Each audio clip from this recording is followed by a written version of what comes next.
Hello বন্ধুরা, তোমরা সবাই কেমন আছো? আশা করি প্রত্যেকে ভালো আছো। তো চলো দেখে নেবো তোমার পার্সনের এই মুহূর্তের কারেন্ট ফিলিংস তোমাকে নিয়ে কী রয়েছে। সে কি বলতে চায় তোমাকে যেটা বলতে পারছে না। স্পাইং এর এনার্জি বা কালেক্টিং ইনফরমেশন অ্যাবাউট ইউ। তো তোমার অনেক খবরাখবর সে কিন্তু গোপনে নিচ্ছে, নজর একদম তোমার দিকেই, ঠিক আছে?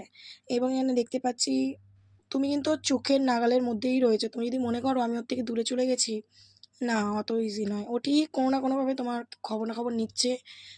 তুমি কি করছো দেখছে, কি সোশ্যাল মিডিয়া স্টক করছে, মানে যাই হোক, একটা স্পাইংয়ের এনার্জি। যদি কাছাকাছি থাকো, মানে পেছনে পেছনে লোক লাগাচ্ছে, নিজে যাচ্ছে, বন্ধু বান্ধবকে দেখতো কোথায় যাচ্ছে, এরকম একটা ব্যাপার।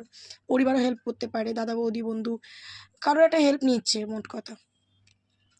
ফাইনাল ডিসিশনের কার্ডটা এসছে, there is no one before or after, you are the only one.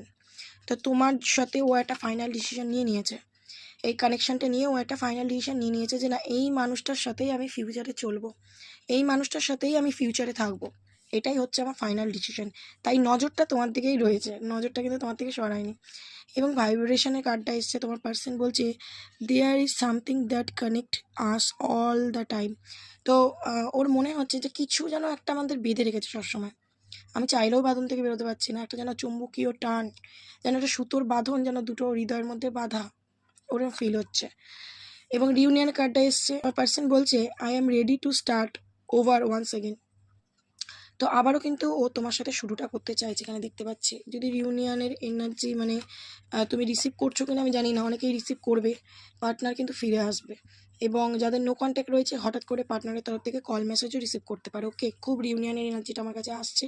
এনার্জিটাকে অবশ্যই ক্লেম করে নিও এবং ইউনিভার্সকে অবশ্যই গ্র্যাটিটিউড দিতে ভুলো না। আর এরকম ভিডিও পেতে আমার সাথে জুড়ে থেকো। Thank you so much.